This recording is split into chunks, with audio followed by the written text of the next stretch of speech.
आप ऐसे दुष्ट लोगों का जिक्र ना करिए जहाँ पे कि ऐसे लोगों की बात करने से माहौल ही खराब होता है। संतों की बात करिए, संत बैठे हैं।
देखिए, साधु खुद थोड़ी बोलता है मैं साधु हूँ। साधु के यहाँ आप प्रतिभा देख रहे हैं दीपक नाथ जी के यहाँ।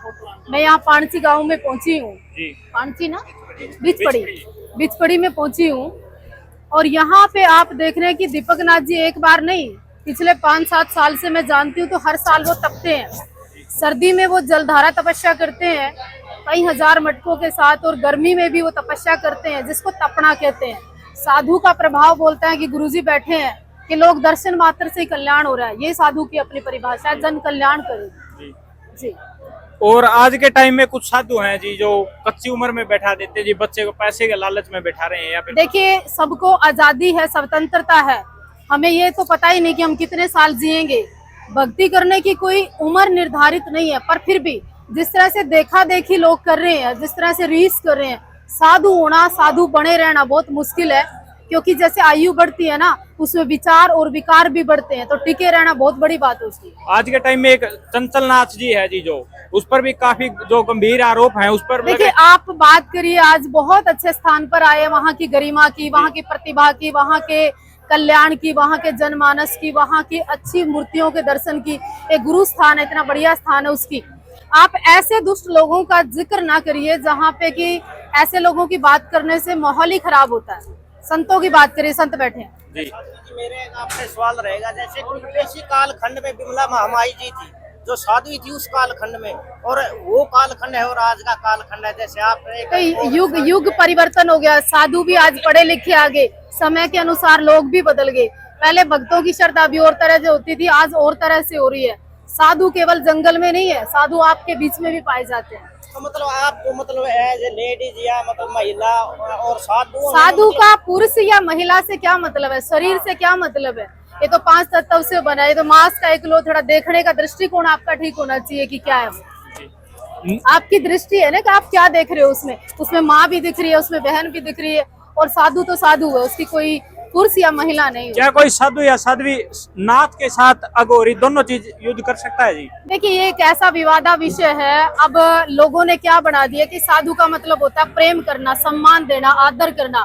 उसकी डॉक्यूमेंट्स लेके इंक्वायरियां करना साधुओं का काम नहीं है। इसीलिए लोग हमारे धर्मों से, ग्रंथों से, आश्रमों से टूट गए हैं, क्योंकि हमारे लोगों को प्रेम कम किया, इंक्वायरियां ज्यादा की। इसलिए साधु के पास कहाँ जाते हैं आजकल?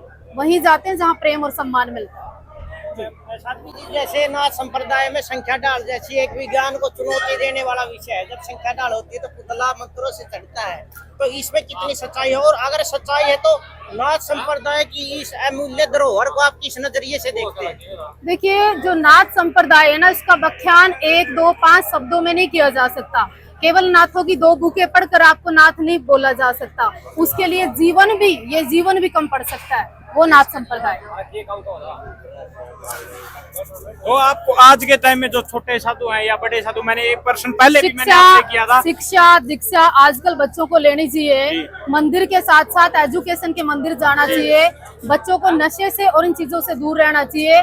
केवल रीस करके आज अगर दीपक नाथ जी की प्रतिभा है, ये भीड़ है, ये लोग मत्था टेक रहे, ये देख के मत बढ़ो, ये देखो कि बड़े कैसे रहे साधु, ये देखना पड़े, त्याग का दूसरा नाम साधु है।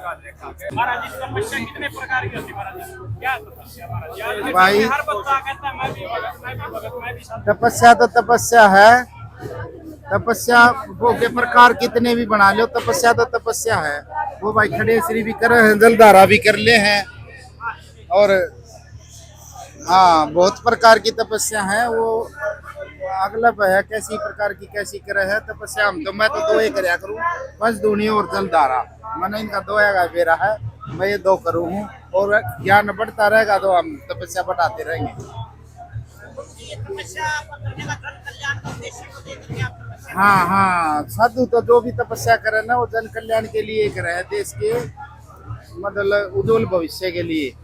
महाराज जी एक छोटा सवाल, एक साध्वी ने कहा है कि मैं 12 साल तक तपस्या करूंगी, लेकिन उसके बाद इस गांव के अंदर कीड़ी या मकोड़ा कोई भी जीव नहीं रहेगा।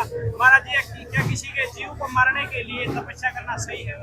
ना ना, तपस्या तो सिर्फ जन कल्याण के लिए, और किसी के कहने से जी कीड़ी मकोड़ा थोड़ी कम खत्म हो जाएगा। महाराज जी की बात रोकने के लिए समझ आती हूँ, आप मेरी बात सुनिए। वो जो साधु है ये भी कह रही है कि इस गांव में मच्छर मक्खी यानी कि दुष्ट लोग, साधु की नजर में कोई पुण्य या पाप नहीं होता, साधु साधु होता है, उसके लिए पापी भी सामान्य होता है, साधु पापी को भी माफ कर देते हैं। वो कहते हैं गांव के वो लोग सारे